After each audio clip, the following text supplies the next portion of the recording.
नमस्कार, स्वाती केपी ब्लॉग्समध्ये तुम्हा सर्वांचं खूप खूप मनापासून स्वागत। आज आपण शेंगदाण्याची चटणी बनवणार आहोत। तर त्यासाठी मी 1 कप शेंगदाणे छान भाजून घेतलेले आहेत। त्यामध्ये 2 लाल मिरच्या घातल्यात, 1 इंच आल्याचा तुकडा आणि लसूण घातलेला आहे, कढीपत्त्याची पाने आणि 1 चिंचेचा तुकडा घातलेला आहे। त्यानंतर 2 चमचे खोबरे सुद्धा घातलेले आहे। आता हे सर्व पदार्थ आपल्याला छान परतवून घ्यायचे आहेत।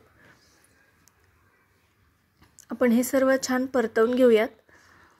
तर मैत्रिणींनो, तुम्ही अजूनही चॅनलला जर सबस्क्राइब केले नसेल तर चॅनल सबस्क्राइब करून घ्या, बाजूचं बेल आयकॉन प्रेस करा आणि व्हिडिओला लाईक आणि शेअर करायला सुद्धा विसरू नका। तर आपलं हे सर्व पदार्थ जे आहेत चटणीसाठीचे ते छान परतलेले आहेत, पाहू शकताय। आता यानंतर एका प्लेटमध्ये काढून घ्यायचे आहेत हे पदार्थ आणि थोडेसे थंड करायचे आहेत आणि त्यानंतर मग आपल्याला ते ग्राइंडरमध्ये घ्यायचे आहेत। तर मी गॅस बंद करत आहे आता।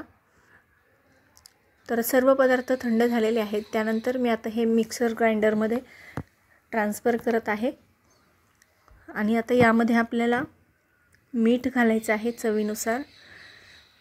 तर मी 1 चमचा मीठ घातलेला आहे। पाणी घालून वाटायचे आपल्याला हे।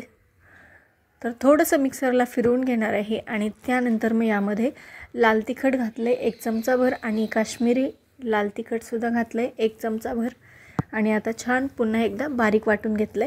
आपण तडका देणार आहोत आता। त्यासाठी मी 1 टेबलस्पून तेल घेतले, त्यामध्ये जिरे मोहरी घातलेली आहे। छान तडतडली की मग आपल्याला यामध्ये कढीपत्त्याची पानं घालायची आहेत, 1 लाल मिरची घालायची आहे। हे सर्व छान परतून घ्यायचे। त्यानंतर उडदाची डाळ घालायची अर्धा चमचा, हिंग घालायचा आहे। यामुळे सुद्धा चटणीला खूप छान फ्लेवर येतो।